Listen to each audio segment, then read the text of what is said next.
Nanhu si June Pangilinan, Magofzu na introduci si Tatahu para todos Hamzu. Malago zu tsogwi esti interview sa Tatahu Maulit na Tautau, Gof Matsotototnya Gi Lalalanya, Zan Malago Koni Inao. I was so humbled to listen to my dad talk a little bit about his life during this project. Esti na regalo. Gi corazonhu hugof agradeci azu na tautau. Zan toru bedanya paraguahu zan famiahu. Dankalu nasi zus maasi tata hugwaizahau. Naanu si Tomas Taitano Pangilinan. 85 anos afanyaguzo gijagat na Guam gi meet 936 Tauto Barigada Finena los después manano y familia desde Barigada para Asan. Humano haman ichilu palaan si matidi para Amerika di 1949. Sumagam Amerika kana 4 años pues matam tati Guam di 1963. Maagangam tati sa mahalang nanan mami and sa tatan mami pudihami. Guam sa ni Chilu si matidi. Matam tati gi 1963 Disti Adzu Sumagahan Guam ani munazanam gi muskwela gi George Washington High School gi 1955. Matsochozo gi Bank of America para kana 4 años después madrafo gi Army gi 1958. Disti hace na tiempo anirdingo Guam sumagazo gi za Amerika masagwaho zo zan ifinina na sagwaho si Rosalian gumatauto familian Sobig tauto anigwag. Cinco from a good mommy. Finina gan mommy namna si Janet matay.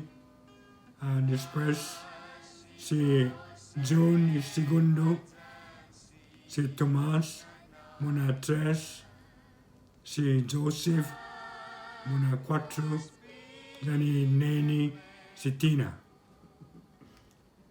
Can you share with me something about your memories of the war? How old were you? Wow, this was in 1944, a year before the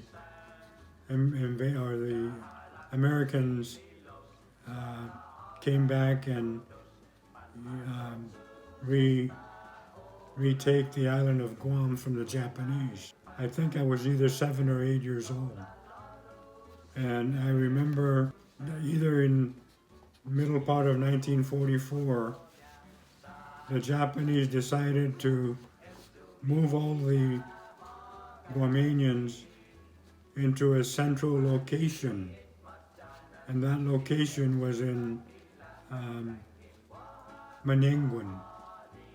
The reason they did that was that they wanted to be able to control them, but also I guess if they had to, there would be, most of the people would be there so that they could I guess annihilate them or kill everybody. So the reason why they moved all the people was so that they could all be together under the control of the Japanese um, in the island.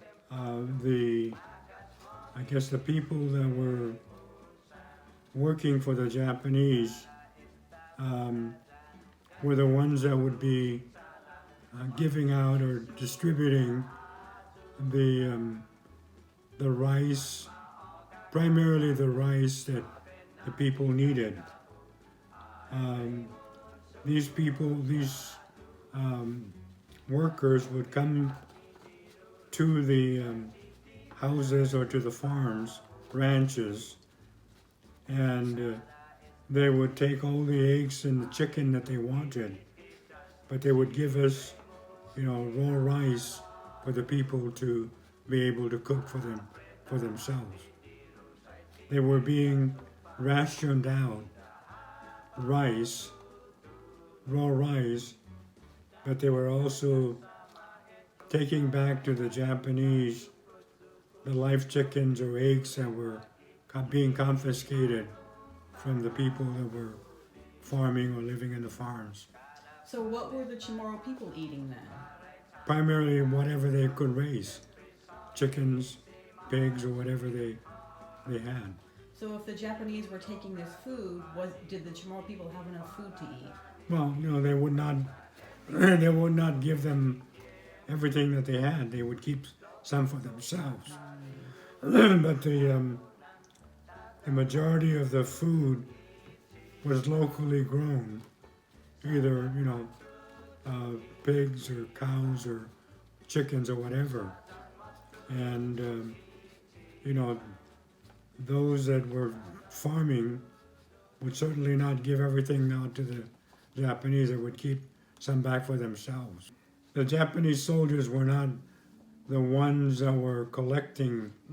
What they were doing was a lot of the people from Saipan that were loyal to the Japanese were they call them the Taichos. They were the ones that were primarily working for the Japanese soldiers. There was the ones that would go out and collect the eggs, chickens, and whatever else the soldiers wanted. So these were other Chamorros who Other Chamorros, but they were primarily from Saipan. And Saipan had been under the Japanese control for many years prior to the Second World War. Well, you felt bad, obviously, but these people were sent by the Japanese soldiers to confiscate those things. And so, if you refuse, they would slap you. I can remember my dad being slapped a couple of times by, these Chamorros from Saipan, and which I knew they were Chamorros because they speak Chamorro. But I guess my dad was trying to hide something from one of these guys, and they found it, and they slapped him and told him never to do that again.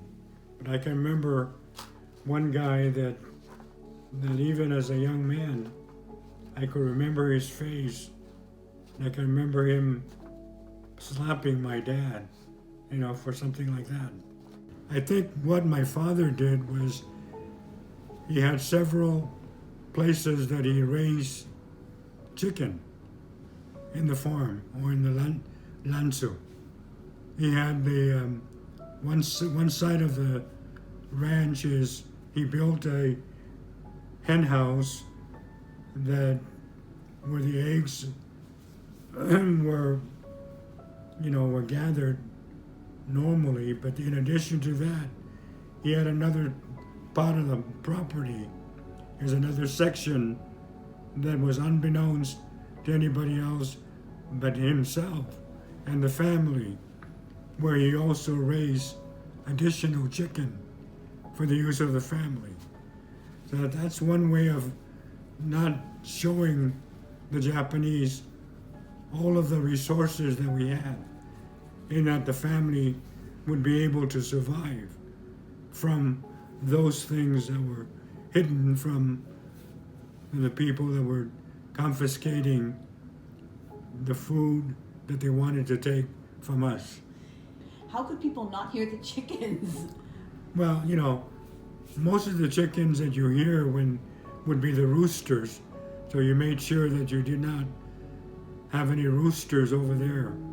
It was only the hens. And so, if you had only hens there, they would not be, I guess, talking or whatever the hens do to make noise. Only they make noise when the rooster is nearby. I think the uniqueness of the culture is that the togetherness, the family unity. The Chamorros have been, a culture that they stick with one another. Family is family, and so, you never forget that. And I'm very proud of that in that, when your family, they take care of you. They're supposed to take care of you. Kulay ka na niya si